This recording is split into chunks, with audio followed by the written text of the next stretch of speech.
Nandito naman ako at pakita ko naman sa inyo ang bundok ng matataas na pagkaganda, pagmasdan ng bundok dito. Ito nga pala ang aming lupa dito.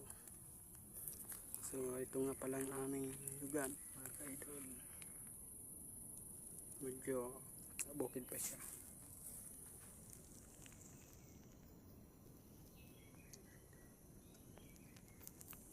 Ang sarap dito pagmasdan at napaka-presko. Mataas lang tong bundok, mga ka-idol, pero napakaganda tingnan. So yan.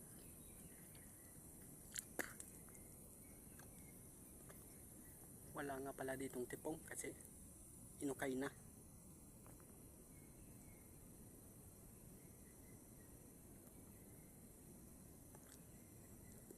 Ang saya pagmasdan.